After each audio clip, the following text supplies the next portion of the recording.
is beyond the green and into the water. The second deck. 5-0 Royals in the second inning. And the Tigers bring in their closer, Jason Foley. And Bobby greets him with another blast into left center field. Gone! That is a career-high tying 6 RBIs, and he's done it in the first 6 innings. Big night for Bobby Witt Jr. and the Royals win their 5th in a row as they win last night over the Tigers 10-3. Royals scoring 8 runs in the first 3 innings. And Bobby Witt Jr., that first homer you heard, 468 feet into the upper deck of the left field fountains. And that was a 3-run shot, had one later on. It was the 3rd longest home run by a Royal at Kauffman Stadium, only trailing Brandon Moss, who hit 474 feet in 2017, and Kendrys Morales, 469 feet in 2015. 468-foot shot. Salvi hit a 436-foot shot the other day. It's clear that the Royals are on roids, which I say whatever, it works, that we're winning. After the Royals added 2 in the 3rd, the Tigers got back in it with 3 in the 4th, but the Royals put it away. And Bobby Witt Jr. with that second homer. Hunter Renfroe hit a homer. We're talking about maybe he could get going. Bobby finished the night 3 for 4, 2 homers, 6 RBIs. He had a stolen base. Matt Cachero on his superstar shortstop, who the Royals have locked up for a long time. The power that he has for the size, and when he gets it going, when he catches balls out front, I mean, it's really impressive. But to get a 4 spot there in the second inning, to get into their bullpen early was huge. Is it too early to start touting Bobby Witt Jr. as most valuable player? The Royals have one of the better records in baseball. They're 31-19. Could Kansas City or Chiefs and Royals fans at the exact same time have the best player in both sports? Patrick Mahomes in football with the Chiefs and Bobby Witt Jr. with the Royals. And they both are locked up for a considerable amount of time. It is really good to be a Chiefs and Royals fan at the same time. Usually they kind of, one's really good, one struggles a little bit, or there's horrible disappointment. Chiefs make the playoffs and blow a 21-0 lead, things like that. It's a good time to be a Chiefs and Royals fan. So jump on the wagon. Absolutely, it is. Yeah, the Royals just waiting for it, and then here it is for now. Anyway, Royals are 31-19, their best 50-game start in Royals history, matching the 76 Royals, who were pretty good. 2015 Royals, who won the World Series, started the year 30-20. The 89 Royals started 30-20. The 80 Royals started 30-20.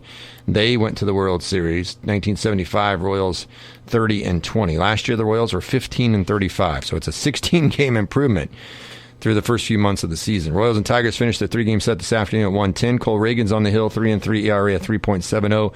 Will take the mound for the boys in blue. It is interesting. There were a lot of people before the season said, who's your dark horse Cy Young candidate? A lot of people said Cole Reagan's of the Royals. And what they meant to say was Seth Lugo. Absolutely. They were close, just got the wrong pitcher. Commissioner Rob Manfred of Major League Baseball and some owners are discussing nationalizing baseball's TV rights. They aim to centralize deal-making and potentially offer all 30 teams' regular season broadcasts as one streaming package. And I say, do it. Now, the only thing is, for those that get the games already part of a package on their particular team, and some Royals people do get that, I don't. So I'm okay with this idea because, like you've talked about, spending $20 a month just for the Royals seems silly. But if you would be, let's say it's $30 a month and you get every Major League Baseball team, you would feel like you're getting more for your bang for your buck, right? Yeah, for sure. So I don't think it's a bad idea. And the other thing, too, is as long as you eliminate all the blackout junk, eliminate that. Yeah, you have to. That has to. If that's what you're going to do, if you're going to shift from what you're doing now to the regional network, and you make it national. Like, I can't watch those games except right here. That's why I like the idea, is eliminating the blackouts. And baseball's way behind, like always, in a lot of things that they do. All right, coming up, we're going to talk older coaches getting back in the coaching in high school level. Also, K-State in focus, the K-State baseball team Big 12 tournament down in Arlington. A crazy ending to the Celtics-Pacers game last night. The impact of NIL, as now we have a lawsuit from a player versus a coach. And the NFL is really proactive about everything they do except the chains. Do we still need to bring some guys off the sideline to measure with chains when we have microchips in the ball, for crying out loud? I'll explain how we might be finally getting away from the chain gang from the side. and the Stanley Cup playoffs get back underway again tonight. But first, we hand to Dusty. There was some state golf that is now in the books, and then we look forward to state baseball and softball and track and field. Yeah, not a lot from our immediate area that competed in grass greens. In fact, we only had one that qualified, and that was Dawson Lance of Osborne in Class 1A in Heston, and he ended up finishing in a tie for 33rd out of the 56 golfers there. He did make it to day 2, posted a total score of 176 there in Class 1A at Heston, so congrats on a great season for Dawson Lance there at Osborne, making it to state. South Gray ended up winning the team title by 45 strokes over Hutch Central Christian there at 1A. Central Christian's Kel Koyman edged South Gray's Gavin Wall 136-137 for the individual title there in 1A. The story really yesterday was in 2A, where the Sacred Heart Knights claimed their 9th consecutive state boys golf title in Class 2A. The 2A event in Dodge City, the Knights compiled a team score of 612, 57 strokes better than second place Ellenwood, which put up a 669. Carapara Latin School out of Topeka finished in 3rd place. Individual champion in 2A was Drew Hines of Ellenwood at 5 under on day 1. He was 3 over on day 2, finished 2 under par, 140 for the tournament, which was 8 strokes ahead of second place finisher Michael Matucci of Sacred Heart, who shot a 148. 6 over par. Luke Newell of Sacred Heart finished 3rd, 150. Walker Tuttle tied for 4th for the Knights at 153, and Hunter Newell just outside of the top 10, taking 11th with a total score of 161. So the 4 scoring golfers for Sacred Heart all finished within the top 11 there, again winning their 9th consecutive state 2A championship. You can find the full results for state golf at ncksports.com. Last night we had our baseball banquet. We have not received any information on the All-League yet that have been emailed, although I'm sure it's coming to us here pretty soon. There's no teams from the North Central Activity Association that made it to state in baseball. Southeast Saline made it, I believe, in softball. Yeah. So that explains why we don't have softball. But baseball, it was announced Brandon Cox, head coach of the Beloit baseball team last night, the All-League honors for the Beloit baseball team. Joel Rexroth, Ashton Bletcher, and Noah Gershner were All-League baseball selections. And then honorable mention was Brody Schroeder and Lance Lundeen, both seniors, getting accolades there. And so proud of my son, because All-League in basketball and now All-League in baseball. Yeah. So that's pretty cool. I didn't anticipate that. Basketball's by far his best or favorite sport, but he had a good baseball season. The baseball team had a really good season. They were fun to watch, and there's no doubt that the Beloit baseball team was improved from last year. They were definitely better defensively all the way around, I thought. They threw more strikes, didn't walk as many batters, didn't have as many errors, and they scored more runs than they did last year. They walked. They were more patient at the plate. They were just a better all-around team. And they've got 2 first-team All-Leaguers now. I said, in Ashton Bletcher and Joel Rexroth, who will be back next year. They do lose Brody Schroeder, Lance Lundeen, honorable mention picks, and my son is All-League pick. 3 of the 5 will be gone, but they've got some good talent that is coming up, and we'll see what they can do. They lost to Marysville in the first-round regionals at Marysville when they should have been the home team, and then Marysville made it to state. Yeah, and with a losing record, and so Beloit could have very well been at state, but it is what it is. And Coach Cox, I thought, made a good point last night. He said, it wasn't, we deserve to be at home. He said, you, the players, earned that. Not just deserved it, you earned it. Yeah. You earned a home date in the first round of the regionals, and instead had to go to Marysville and play them there. So still a good season at 12-9, but we'll get the official All-League all the way across the board. But the only league team in NCAA here in the immediate listening area is Beloit, and those are the accolades. And I figure it's for public consumption since it was announced last night at the banquet. So. If it's not, then it's just too bad. Too bad. Yeah. What are they going to do? Fine us? Okay, so I want to talk about this. We talked about coaching here recently, high school sports. And we were like, who wants to coach, right? We were talking about dinosaurs. We were talking about Nick Lynn's a dinosaur, right? He's stepping down after 35 years in coaching. Roger Barta was a dinosaur. C.J. Hamilton was a dinosaur. Keith Riley is the ultimate dinosaur out of Hill City. You and I were talking about the other day. He's coached for like 60-some years. I mean, no offense to Keith Riley, but he was old when I was in high school. And now I'm 30 years older, but he still does a great job at Hill City. And I know his sons pretty well, especially one of them that I went to college with at Bethany, Brian.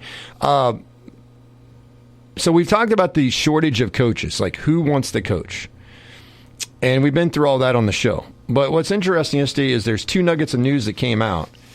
And I don't know if this is a good thing or a bad thing, and so I need Dusty's input to help me through this. Ron Slaymaker, no offense to Ron Slaymaker, he was old when he was doing the Emporia State Yes I Can basketball camps that I was a part of at Emporia State when I was big into basketball. And this is when I was in junior high and high school. I was going to these camps, and Ron was in his 50s. He is 80 Ron Slaymaker is a tremendous coach at Emporia State University, is now going to be the head coach at the age of 80. He's going to be the head coach of Topeka High girls basketball.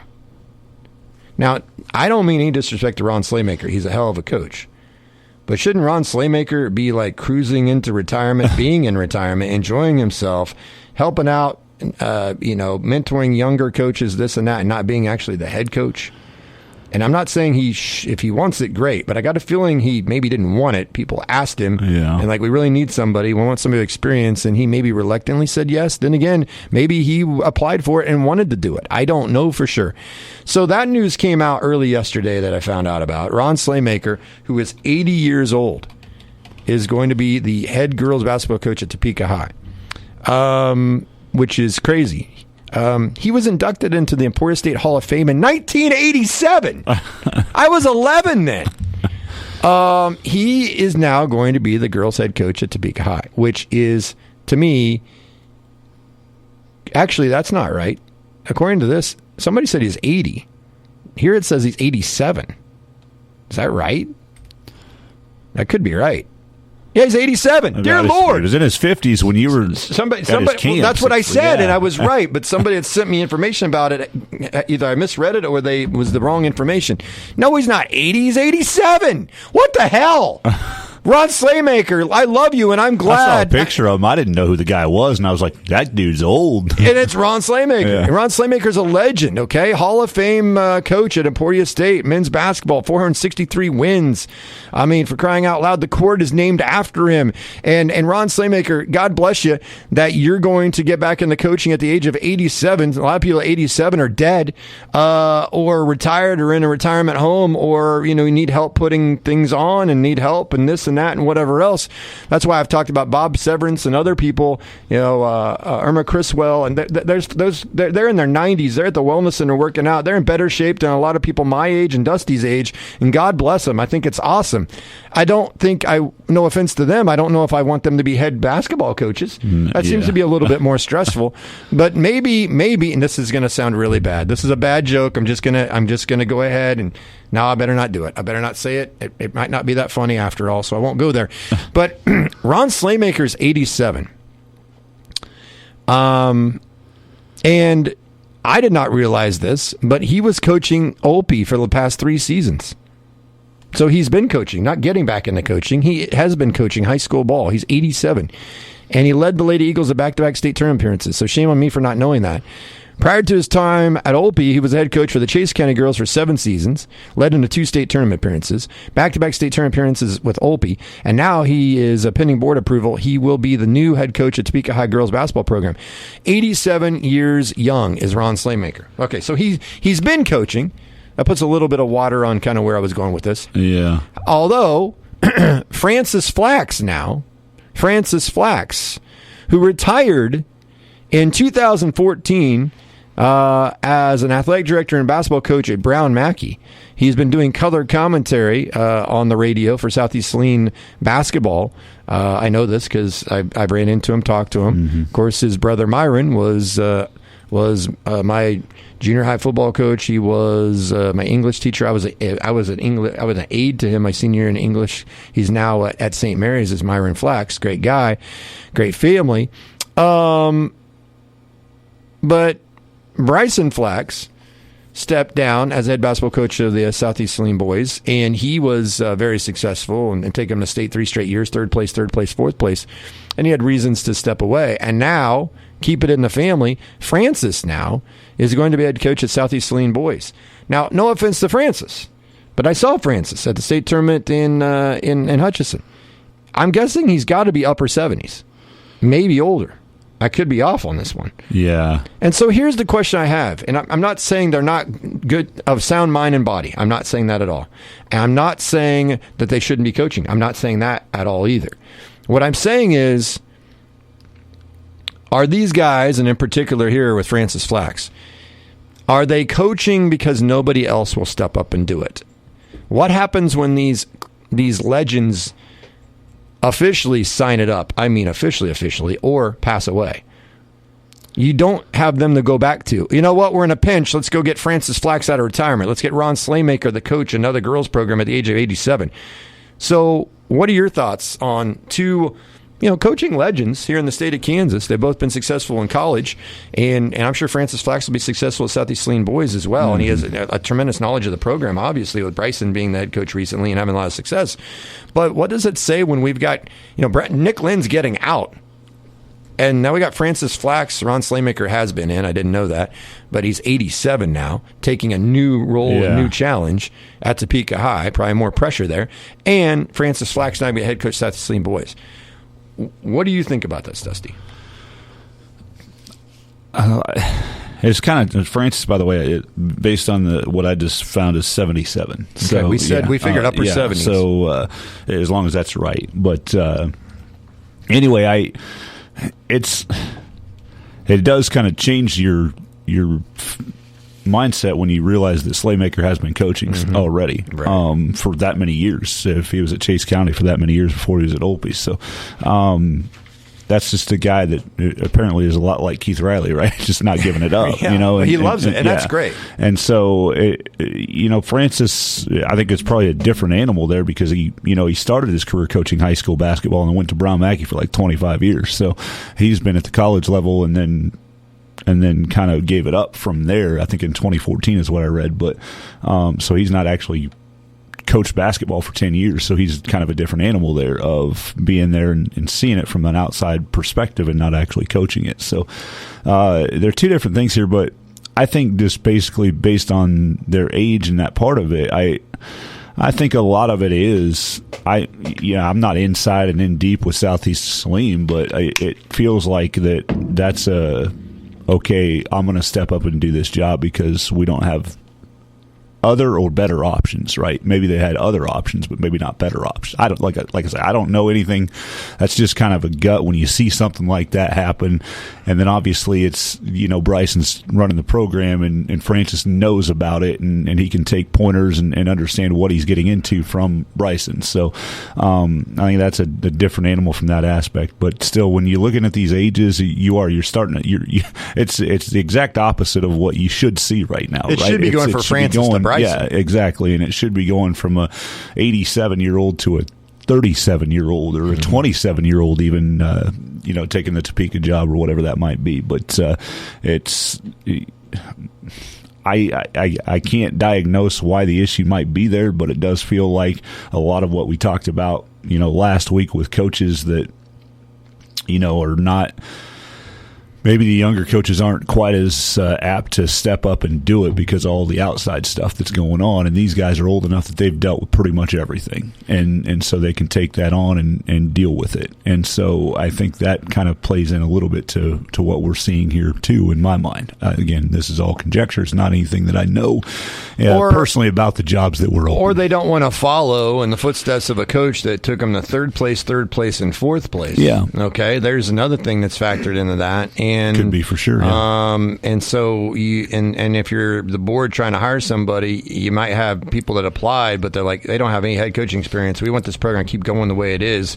Let's kick the tires on Francis Flax. Or Bryson may say, hey, I think I can coax him into coaching for a year or two and bridge the gap, and then maybe Bryson will be back to coach, or maybe there'll be somebody else that'll get experience under Francis and use him as a mentor and then guide him to where then there'll be somebody younger that'll take over in a couple of years. Perhaps that's the scenario as well. But I have a hard time believing, based on the information I have and how close I am to it from the standpoint of Southeast Saline playing Beloit in the same league, I have a hard time believing that Bryson stepped down and Francis was the automatic boom first choice. Yeah. And I don't mean that in disrespect Francis Flax, he's a heck of a coach, but I don't think that was obviously the plan for him, because this is my feeling.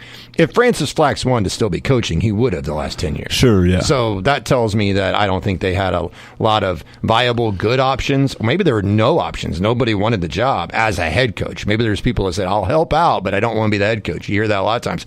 I've done that with youth sports. I'm like, you know what? I've been head head coach of other sports. I'll help out in this other sport, but I don't want to be a head coach. I won't be the main voice to all these kids in every sport. They're going to be sick of hearing from me. I'll help out. I'll be the quiet supporting assistant coach as much as I can, but I don't want to be the head coach every time. So I'll commit to helping, but I am not going to be a head coach. Maybe that's what happened in Southeast. We got guys that, hey, we're willing to be on the bench and help out, but I can't commit because of family, my other job, my real job, whatever. So I can't really run the team. And Francis is retired, so he would have more time to put together game plans, this and that.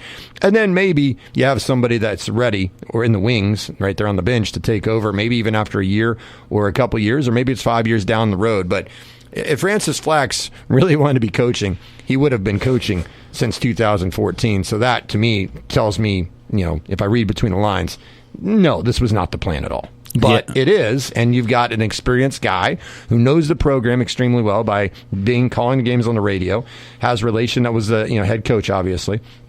So he has the ins and outs of what's going on. So he's not very far removed from it. So it makes sense.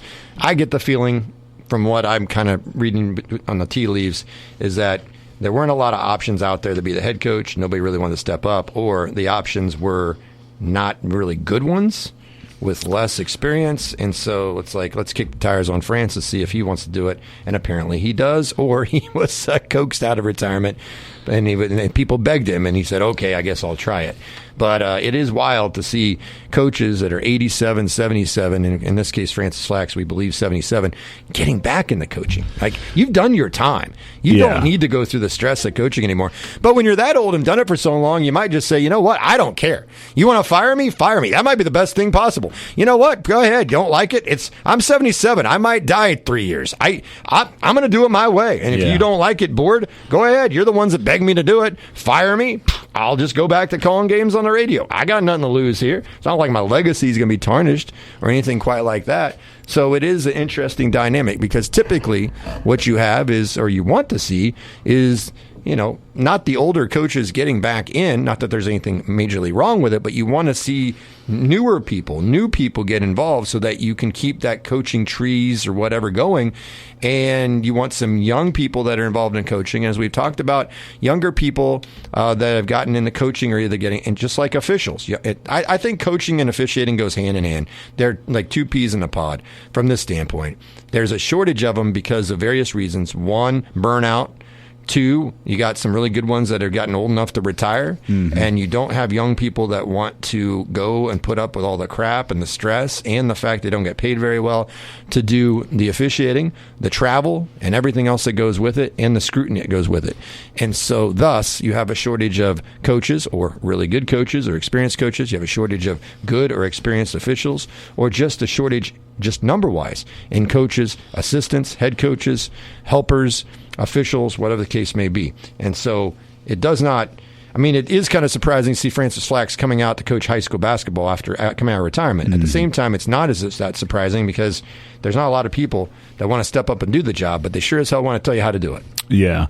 One of the things that is interesting about what you said about, maybe somebody doesn't want to follow the success that Bryson had too, and this wouldn't be the Topeka part of it, but the Slaymaker thing kind of makes sense at the Olpe part of it too, on that end of it, because Jesse Nelson was there for years and years and years, 30 plus years, and had so much success there. Yeah, Coach Slaymaker is scared to follow him. Hey, let's see who could follow him, and maybe that was the case at Olpe with Slaymaker, and now he's got the taste really of that level of success and wanting to do things, and wants to go back up to a higher classification or something like that, and then go to Topeka. So I think that probably might have played quite a bit into what Olpe was doing as well. So I think you are very well possibly right on all that, and so I think it is fascinating when you look at it. And it's not, I don't know if it's a good, like I said, I personally think deep down this is not a good thing. I agree with you. Nothing against Coach Slaymaker. It's nothing against Coach Flax. They're two legends. And if they want to coach as long as they want, that's great. But the fact that one's coming out of retirement to coach, I don't think that's a great sign of what's out there. And it's a sign that people don't want to step up to the plate and do the job, or nobody's experienced enough to do anything. And so thus you fall back on somebody that will help out and bridge the gap to where until you find somebody. And then the question is, who do you find after that? Coming up in 30 seconds, K-State in Focus. Does your vehicle have a leak, squeak, or rattle? Is there an annoying warning light shining at you from the dash? I'm Elijah at Keever Brothers Automotive in Beloit. If you have an automotive issue, don't just live with it because you're afraid of what it might cost to get it fixed. We offer a 15-minute no-wrench inspection for free, so you can get a professional opinion about your problem without spending a dime. Call or stop by today. We're happy to take a look at almost anything for free. That's Keever Brothers Automotive just south of the courthouse in Beloit and online at KeeverBrothers.com.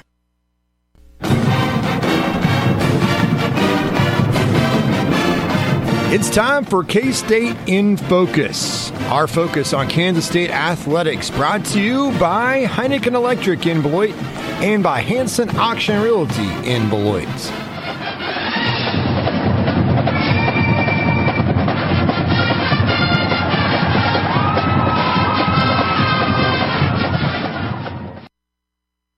The K-State baseball team falling to Kansas yesterday in the first round of the Big 12 tournament at Arlington as KU outlasted K-State 2-1. Good pitchers duel. Head coach Pete Hughes said it was a well-played game. Disappointing from our perspective, obviously, but when you play in those tight ball games, you've got to get a 2-out hit, have to get a misplay. There's no wiggle room. You have to play really clean baseball to win those games.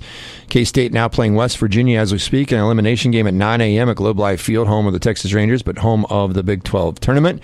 That game is on ESPN Plus right now, and I have it right here, and K-State's in trouble. They're down 3-0 already in the bottom of the third inning. So K-State in danger of being eliminated, 2 and done, and any hope of making NCAA tournament is probably squashed. I think they have an outside chance. I think it's a very. I just, from what I understand, I know Pete Hughes has made his case, and they have strengthened up their schedule because last year they felt like they kind of got the shaft and didn't make it. So they beefed up their non-con, but they lost some of those really good non-con games. They needed some of the marquee stuff to happen for them, and it didn't work. And so they've lost some games that they probably should have won here recently. And so now when you lose to Kansas, Kansas is also kind of on that bubble of trying to work their way into the NCAA tournament when it comes to college baseball. You lose yesterday to Kansas, and now you get eliminated by West Virginia. I thought K-State had to make a deep run, and even then I don't know if they would have made it. This is 2 losses here. Just pretty much put a wrap on it, right? Like, in my mind, I just don't feel like they're going to make it if they lose today to West Virginia. So it's like all the things you did, and a fairly promising start to the season, and then Big 12 play comes, and there's some pretty good teams in this conference, and so now you're sitting here probably 2 years in a row not going to make the tournament with Coach Hughes there. KU was number 7 seed. K-State was a 6 seed, so KU now moves on. They'll take on the winner of the 1 seed matchup, OU versus the 9 seed TCU. And in K-State, as we said, elimination game as they're playing right now against West Virginia, down 3-0 in the third. Oklahoma State taking on Texas Tech later today. And Central Florida, the 8 seed, knocked off the 5 seed Cincinnati yesterday. So Cincinnati is in an elimination game as well. Or no, I checked that. I think that's wrong. Let's see. Is that right? Yeah, it doesn't matter. Nobody cares. The bracket looks confusing. It is confusing. It is very, very. Like, how is there a hook off of Texas Tech, Texas, and it's UCF on the edge of it? What I don't understand is why is Texas down here in a loser bracket game when Texas hasn't played Texas Tech yet? That's the mistake they've got. They got Texas losing apparently automatically here in the first round. Oh, they did lose, but they didn't move them over. I'm so confused. So it is Cincinnati and Texas. Okay, here we go. So I got it right. I figured it out now. So yesterday, the bottom seed won every game. KU, the 7, beat K-State, the 6. TCU, the 9, beat West Virginia, the 4. Central Florida, 8, beat Cincinnati, the 5. And Texas Tech, the 10, beat Texas, the 3. So the 3, 4, 5, and 6 seeds are all elimination games today. Now it makes sense now that I read it. But It still doesn't make sense how they have it put on there. Yeah, this one's the confusing part right here. That's the one I don't quite understand. But anyway, K-State in an elimination game right now as we speak in the Big 12 tournament, and 2 outs, bottom of the third, and they are down 3-0. K-State in Focus, brought to you as always by Heineken Electric in Beloit and by Hanson Auction Realty in Beloit. Well, the NBA playoffs, the conference finals underway last night in the East, and the Pacers were down, and then they were up, and they should have won, and then they didn't, and then big part of the reason why they didn't was because of what happened at the end of regulation. Trying to get free, throwing in the corner, Brown fakes, fires up the three, bang, bang, Jaylen Brown knocks down the three to tie the game. 5-point Celtic lead. Nembhard throws it to Siakam. Siakam to Halliburton. Halliburton puts up a three. In and out. Brown had it, lost it, saves it to White, and that'll do it. The Celtics survive in overtime and take game one of the Eastern Conference Finals. They certainly did. Welcome back to the Sports Ticket, brought to you by Kiefer Brothers Automotive in Beloit, your home for fast, friendly auto repairs. Celtics are up 12-0. Pacers battled back. Pacers led 117-114, had 2 turnovers in the final 38 seconds. Halliburton just bounced off his leg and out of bounds on one, then they couldn't inbound the ball. And Jaylen Brown hit a three-pointer to force overtime with 6 seconds to go. Jason Tatum led Boston with 36 points, 12 rebounds. Drew Holiday, who I've been saying for a long time, the Bucks messed up. They got all caught up in the flashy name. Drew Holiday is a better all-around player than Dame Lillard. He's just not as sexy doing it. He had 28 points, 8 assists, 7 rebounds. While Dame Lillard, what's he doing right now? Oh, yeah, he's in Cancun or Galveston. Jaylen Brown, 26 points in the game-tying 3, as you heard. Pacers had 21 turnovers, which is a ton in the NBA. A couple things to break down in this game real quick. Pacers not fouling the Celtics with a 3-point lead in less than 10 seconds to play. Yeah. Instead, they allowed Jaylen Brown to catch the ball in the corner, raise up for the game-tying 3, which was a very difficult shot, by the way. Both Rick Carlisle, the head coach, and Tyrese Halliburton said the intent was to foul, but with the way Brown caught the pass, already faced up to the basket with the threat of pulling the trigger immediately, Pascal Siakam made the quick and correct decision to not risk fouling on a 3-point attempt, and you could lose the game on a 4-point play. Yeah, exactly. And as I've read today, and I agree after watching it, the key to the play was not fouling or not fouling, really. It was, why didn't you switch everything because a 2 doesn't beat you? See, I saw this happen. Exactly. The Houston Cougars nearly got eliminated in the Sweet 16 when I forgot who were there. They were playing, I forgot the team. But anyway, Houston was playing a team that they're supposed to beat. Oh, at Texas A&M. That's who it was. Yeah. Houston was up 3 with like 2 seconds left, and they're guarding the paint. What the hell are you doing? Give up the 2. The only way they tie the game is if they hit a 3. Put everybody man to man on everybody on the 3-point line. Go all the way at 3-point line. Let them back cut all they want. Let them back cut for 2 and take a second off the clock, and you still have the lead and inbound it. And, yeah, here's another idea. Switch everything. Just switch everything. Last night, that's the mistake the the Pacers made lots of mistakes in the end. The turnovers, obviously. We'll get to one of them in a moment.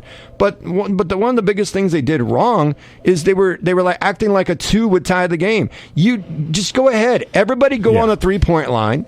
All right, you guard man to man. If there's a screen, you switch. And if they slip, and if the player wants to choose to, if you're overplaying the 3-point line, you know what happens. Natural instinct kicks in, and Jaylen Brown will probably, for some reason, because of natural instinct, cut to the bucket because that's what you're taught. The overplay on the 3-point line, cut to the bucket, get the easy 2. Well, in this case, you want them to go ahead and cut to the bucket and take the easy 2 because you're up 3. So to me, it was the strategy. They obviously weren't switching. Siakam was stuck, got caught on a screen. That's allowed Brown to catch the ball in shooting position. Thus, Siakam didn't want to foul. If he actually gets through the screen cleanly, he can foul, which was the plan, before Brown can even get into a shot and face up. But if you switch everything, even if it's a guy that's smaller that goes out on Brown, you can foul right away, and there's no way you get a clean pass where you can get into a shooting motion. Now, having said that, that was an incredible shot by Jaylen Brown. For sure. It was almost from behind the backboard in the corner. So, but then let's go back to the other thing. 10 seconds left in the game. The Pacers have a timeout in their pocket. They're holding a 3-point lead. Andrew Nembhard couldn't get the ball in bounds. Deflection was deemed off of Siakam. Celtics hit the ball, then they hit the 3 to tie it, send overtime, and they win. If the Pacers just get the ball in, they go make a couple free throws because it's double bonus. All they had to do is make 1. The game's probably over, right? More than likely. Rick Carlisle said after the game, this loss is totally on me. With 10 seconds regulation, we should have taken the timeout, advanced the ball, and found a way to get it in and made a free throw or 2 and ended the game. He's correct in saying that. However, that's a coach falling on the sword for his players, in particular Andrew Nembhard. Andrew Nebhart, is this your first time playing basketball? And I don't mean to be facetious because, listen, I'm not good enough, talent enough to play the game. But this is called mental aptitude. You have a timeout. Hasn't every player that plays at a high level in college basketball, I would even argue high level in high school basketball, any kind of pro basketball at any level, and especially the NBA, haven't you gone through this situation a few times? Odds are, if you're inbounding in a playoff game, you've inbounded during the regular season, probably inbounded for years. And you don't know that when in your head you get the 3.5, that you should call the timeout because you can't get the ball in. You play safe, not sorry. What was that? How do you not use your timeout when you can't get the ball in? Like, it's one thing for Carlisle to say we should have used the timeout to advance the ball. Well, maybe he was thinking, if I use the timeout, we can't get it in, then I turn it over so I don't have any timeout to bail myself out to prevent a 5 count. Well, in this case, nobody used the timeout, and you're worried about the 5 count, and you throw it in, and it ends up being a turnover. I understand this happening if you don't have a timeout. I understand it. And I understand Rick Carlisle falling on the sword for his players. But to me, this is on Andrew Nebhart. And it is his teammates trying to get open as well. They not exactly did a great job getting open. Celtics played good defense. But I put that on Andrew Nebhart. Dude, you had to know in the huddle. Everybody had to tell you, hey, guys, you don't get it in. Use your timeout. Why would they tell you not to? I don't know why they would. So the Pacers are in a 1-0 hole, and they should have won the game. They gave it away with the turnovers. And the Celtics somehow dodged a huge bullet last night. So game 1 goes to the Celtics. Game 2 Thursday night, tomorrow night in Boston. Tonight in the NBA, the Western Conference Finals begin as the Mavericks face the T-Wolves. Game 1 is at 7:30 tonight on TNT. And this is kind of sad to me because I'm a big fan of TNT's coverage. More so, I love TNT's coverage way more than ESPN. I think ESPN's coverage of NBA is average at best. I think Mike Breen is good, and after that, I think JJ Redick's done a nice job. Doris Burke is solid. I still miss Jeff Van Gundy and Mark Jackson, which there's reports now that Jeff Van Gundy was pushed out because the NBA didn't like his criticisms of officials on the air, which doesn't surprise me. ESPN bends over and does whatever because they're obviously they want to carry the NBA and they don't want to ruffle any feathers. That's why they didn't report on the issues in China and so forth and so on, because ESPN doesn't want to bite the hand that feeds them, which means that you're not reporting, you're not journalists anymore, you're just shills, which is where the things are going today. I get it. Money buys everything. But Sports Business Journal reports today that the NBA will formalize new deals with ESPN. Oh, good, yay. NBC and Amazon this week. They're saying NBC will air Basketball Night in America on Sunday nights after the NFL season. This means next season will be next season, because this won't go in effect for 2 years. So next season will be the last for TNT and Inside the NBA. I've seen some people say this because Inside the NBA, if you don't know, Charles Barkley, Kenny Smith, Shaquille O'Neal, Ernie Johnson. Ernie Johnson got a sports Emmy last night for Best Studio Host. He is the best. Charles Barkley got it for Studio Analyst. I think that's appropriate. They've won tons of Emmys that show. They are funny. They are fun. It's innovative. They get along. They argue. They yell at each other. They laugh. They make fun of themselves. It's interactive with people, making fun of Kenny Smith tripping over the steps recently. Charles talking about Galveston and the women of San Antonio and so forth and so on. Shaq talking about how you fill up gas just halfway, but not all the way, and it's the same equivalent of it was so confusing but so funny. That's a funny segment I watched live, and I've seen it played back over and over.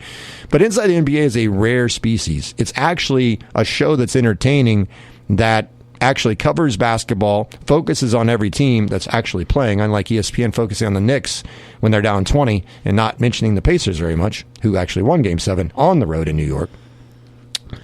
And by the way, there's more commercial breaks during the halftime and postgame shows of ESPN. Like after ESPN, when the game goes to halftime, have you noticed this? ESPN's trying to squeeze as much money as possible. I get it. So ESPN, when the game that they have, and this is the same way of the regular season. So it's halftime. They go to commercial break, right? So you're thinking after a long commercial break, you come back and you get into the first segment of the halftime show, which is what Inside the NBA does. They have their halftime show, and they break it down, and then they take a break. Instead, ESPN comes back, doesn't show anybody on camera, has like some highlight from the first half that's sponsored, and goes right back after 20 seconds to another long break. Yeah. I'm sorry, but the NBA halftime show sucks on ESPN. It sucks. It's no good. ABC, ESPN, it stinks. And Inside NBA is just light years beyond any of that. And that's a high standard, I get, that they've set. The sad thing is that after next season, if in fact NBC does get these rights and everything, that after next season there will be no Inside the NBA anymore. Somebody pointed this out. Charles Barkley's got a lot of money, if he hasn't blown it all at the casino table, that he should just make this independent. Like, he should go ahead and have these guys, pay them. I'm sure there'd be sponsors, and they could still do a show. Now, where they would do it at, I mean, they could still do it on TNT. They could. But you like the game to be leading into it and so forth and so on. But they're with podcasts, everything else you do, and by the way, those guys have all have podcasts. Charles and Shaq do, I know. But it'd be interesting to see what happens going forward. Now, if you remember the basketball Round Rock song from John Tesh, which I loved, Absolutely, when NBC had the NBA, it sounds like it might be coming back. So that's the only good thing I can get out of this. Here's the thing I'll tell you. I would love to see NBC and TNT have it and kick ESPN to the curb. Because I am so tired of ESPN's coverage of the NBA because I think it absolutely blows chunks. Just being honest. I'm tired of ESPN's coverage of pretty much everything. Right. But they just continue to throw the money at it and have all the rights. And so... And that's Disney. Yeah, exactly. There's not a lot that you're watching anymore that's not on ESPN. So that's why the NCAA tournament is about the only thing that you can do, like the whole thing, and be like, oh, yeah, I guess baseball's on Fox, but World Series. But yeah, it's so much better on TNT. In fact, I don't even know what you're talking about with the ESPN halftime show because I leave because I know it's not going to be good. Well, I don't watch it very long. Like I pretty much turn it right after they do the little highlight. I'll usually flip the channel to something else or wait for the second half to come back on because I know it's not going to be good. I don't do that with TNT. Now, I'm not saying I watch the entire TNT halftime shows, but I don't change the channel because I know it is coming back with the second half, and it's going to be more entertaining if I am actually paying attention to the TNT halftime show. I think I put my finger on something here. One of the big reasons I think ESPN's one of the biggest differences between ESPN and TNT and their halftime shows, post-game, pre-game, whatever, is that the personalities on ESPN, and everybody has an ego, but the personalities on ESPN make themselves bigger than the game. And part of that maybe not is on Stephen A. Smith or Michael Wilbon or other people, okay? That might not be their doing. That might be ESPN telling them this is what we want you to do. They're being directed by ESPN to make it themselves bigger than the game. It doesn't... I'm sorry, but there's lots of Knicks fans besides Stephen A. Smith that are, distraught they lost Game 7. And then it's all about Stephen A. Smith's love for the Knicks. Like, first of all, you're showing that you're not unbiased. You are biased. Yeah, exactly. Your impartiality is gone, and so forth and so on. But when you watch the Inside the NBA, these guys have egos. They're Hall of Famers. You got Charles Barkley. You got Shaquille O'Neal. Ernie Johnson will be a broadcaster Hall of Famer. Kenny Smith was an outstanding player in his own right. And those guys have played the game. They know the game, and they all played different positions: point guard, power forward, center, which I think is interesting as well. But those guys are not afraid to make fun of themselves. Those guys are not. They have a good mixture of getting after it and then making fun of themselves. You can tell that it's nothing personal, even though sometimes they really get into it. But to me, they don't make themselves bigger than the game. And they're also a little bit more blunt. Now, Stephen A. Smith can be blunt, but I don't. I mean, I'm sorry. Stephen A. Smith didn't play the game. No. Okay? So I respect Charles Barkley, Shaquille O'Neal, Their bluntness and Kenny is Smith. acceptable because they played the game. Because they played the game. And I think the players actually play the game, respect, even if they don't agree, respect Charles, Shaquille, and Kenny Smith's perspective of NBA way more than Michael Wilbon and Stephen A. Smith, who both never played professional sports. Bob Myers is on there now. He's former GM of the Warriors, and he's a little raw as an analyst. But there's no former players that are on that crew. Now, I'm not saying you have to have a former player to be on post-game, halftime, or pre-game. In fact, there's times where I think you go all about these players just to have the players' names and they're not very good at what they do. Like Rob Gronkowski doesn't add anything. They made fun of him at the roast. He adds nothing. Joe Montana was one of the worst in-studio people I've ever seen do TV. Eric Dickerson was most definitely Al, was horrendous. Okay? So, but I will say this. I watch the Inside NBA. I listen to the breakdowns. It's night and day better. It's like the JV on ESPN and the varsity. It's like the All-Star game and the preseason crew.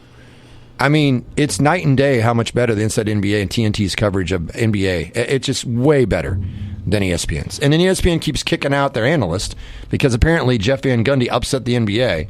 But Charles Barkley, I'm sure, has upset the NBA before. You know what? TNT ain't firing him. No. Now, granted, he's been in the business longer than Jeff Van Gundy, but Jeff Van Gundy's highly respected in the business, been a really good coach, and I think he's really good, and I really miss Jeff Van Gundy. That's the one thing I enjoyed the most about watching NBA on ESPN was Mark Jackson and Jeff Van Gundy with Breen. I thought those three were fantastic. ESPN screwed it up. Yeah. And they brought in Doc Rivers to go with Doris Burke, and I was like, that's like shoving square pegs into round holes. It doesn't work. It's just there was no cohesion. Like J.J. Redick and Doris Burke are way better together than Doc Rivers. Doc Rivers, why did they go with Doc Rivers? Doc Rivers is not good.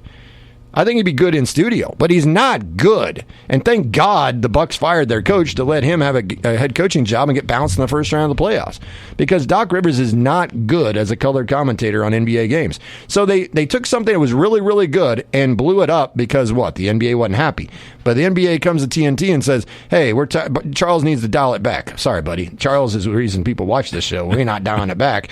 Now maybe that was a key factor, and the NBA said, it's between NBC and TNT. So, well, you know what? They didn't pull their analyst off when we asked them to, like ESPN, so we'll give ESPN. But it really wasn't a battle between ESPN and TNT. It was between NBC and TNT. But TNT, they've done a heck of a lot for the NBA, and especially with that show, and it's super popular. So it's going to be a bummer if it doesn't exist after next season. Yeah, it is. It's like the biggest difference I see too is like you can like Kenny's worked on his craft of like breaking down stuff and put in time to do all that, and Charles and Shaq, you can tell, are actually watching these games. They're probably not going as in depth on the prep that like Kenny would, but they're all three guys that have played, and Ernie's like just the perfect guy to keep them all in check, right? Like he keeps them where they need to be and can he takes his shots at them too. Oh yeah, because they're all respected. Exactly, and they're all, all stars or very, very good players in their own right, and Hall of Famers in a couple cases, right? That know the game and actually enjoy studying it and doing those things. Yeah. And you can tell that the people on ESPN are not studying things. They're just saying they're stuff. Vague. Like, yes. They don't know what they're talking about in depth because, and I wouldn't probably either. I think I could probably get a little more in depth than they do. Like Wilbon doesn't get anything in depth because he's just a reporter, and Stephen A. Smith does not like go through and break down tape. Tim Legler's pretty good. Tim Legler does a good job. Guess what? Former player that knows what he's talking about can actually put two words together in a sentence without screaming. So I think there's how they put together their show is a big mistake by ESPN, but good for them. Georgia quarterback Jaden Rashada has filed a lawsuit against Florida head football coach Billy Napier, top Gators booster Hugh Hathcock, and former football staffer Marcus Castro Walker over a failed name, image, and likeness deal that would have paid the quarterback $13.85 million. The bombshell lawsuit, which features the unprecedented action of an active SEC quarterback suing a sitting rival head coach, is the most notable NIL-related lawsuit to date. Basically, there was $1 million payment that was promised to his dad as part of this deal. I guess his dad's one of his handlers, and never came through. And so now he's suing, as he's part of Georgia now, as he was going to be with Florida, is now suing Florida's football program and their coach and handlers and boosters while he's playing at Georgia after he was at Arizona State. I'm not surprised by this at all. In fact, I'm kind of surprised it's taken this long. Because you're going to have a lot of these promises. And if you're an athlete, you get any kind of signed documentation, you have a basis and merit for a lawsuit. Oh, yeah, for sure. And so it is the Wild Wild West. Mark Johnson, the play-by-play voice of Colorado, predicted this a couple of years ago on our show. He said it's going to be the Wild Wild West. Who's going to enforce what? And now the Big 12 is settling with the NCAA as well, other conferences as well. And then this money is going to go back to former players and so forth and so on. And the schools that are going to be hurt are not the big schools. It's going to be the smaller schools. They're going to have to shave and find $10 million in their budget, and there's 6 months from now they still are going to need more clarity on this. So it's not good for people who are budgeting for these colleges, but it's really going to hurt these smaller colleges more than anything because of the distribution from the NCAA that's going to withhold this money as part of the settlement, so that it didn't become a gigantic lawsuit. But the single lawsuit here from the player Jade and Rashada towards Florida is interesting, and it shows where the Pandora's box has been open in regards to name, image, and likeness being allowed. We've talked about pros and cons to it. And one of the other cons, too, and somebody's mentioned this recently, is if you are getting paid to play, why does your eligibility have to end ever? Fair. I mean, seriously, there is somebody, I believe, that is suing an athlete saying, why can't I play a seventh year? I mean, if you become a pro sport, in essence, when you start paying people, I mean, imagine Patrick Mahomes, I'm sorry, buddy, you only play 6 years in the NFL. What?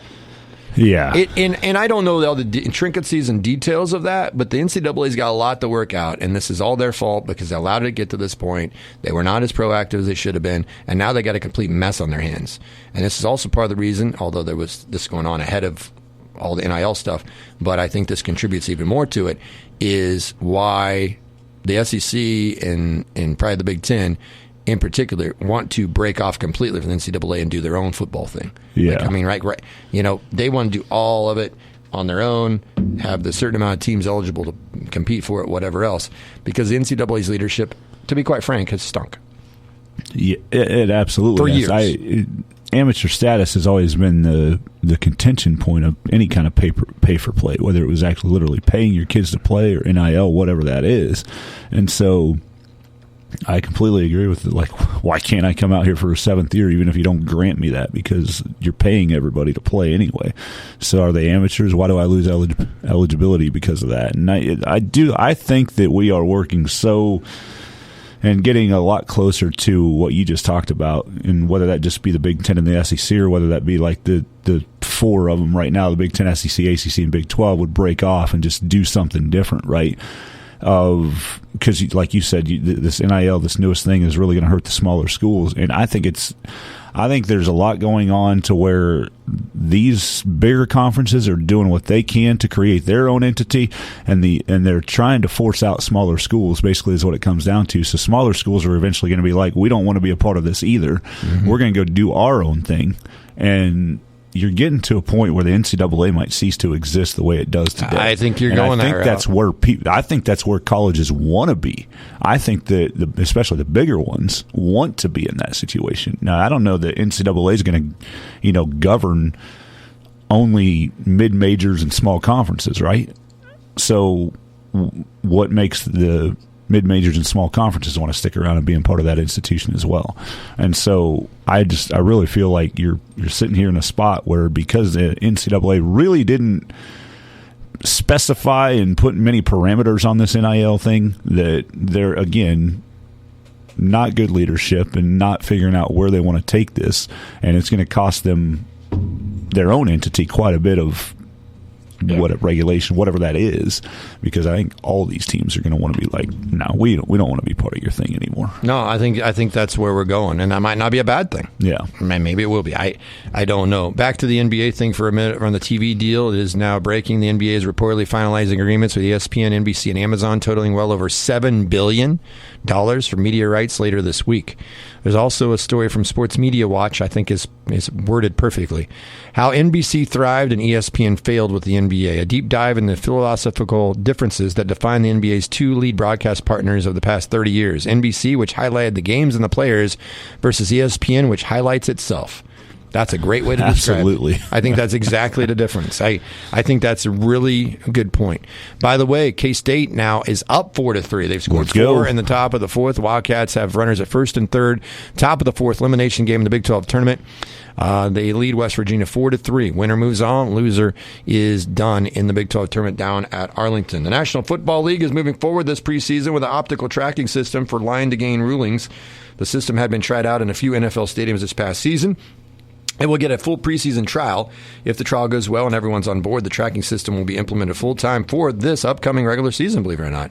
This is kind of funny because I haven't heard nothing about it. It's been very quiet. In March, the NFL's competition committee quietly approved its usage across all teams in the preseason. But before the league fully implements it for the full season, the league wants to make sure the system works well enough to be trusted.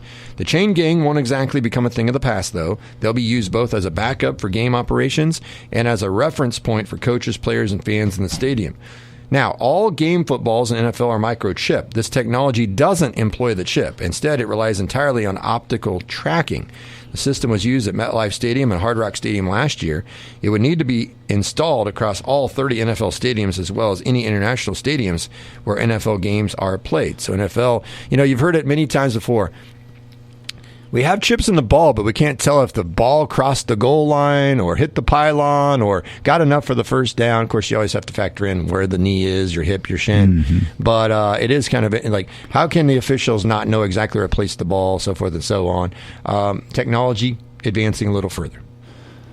Yeah, the chip in the ball is kind of weird for just regular, normal situations because, the chip in the ball can tell you where the play finished, but it can't tell you when, like you said, when the knee went down or anything like that. So that doesn't really, I don't know what kind of advantage you actually gain on that other than maybe seeing how fast somebody's throwing a football or whatever, or how far the ball's traveling. But yeah, I don't understand that part of it and how that's an advantage. But this tracking thing, yeah, I would love anything that speeds it up quicker on a measurement.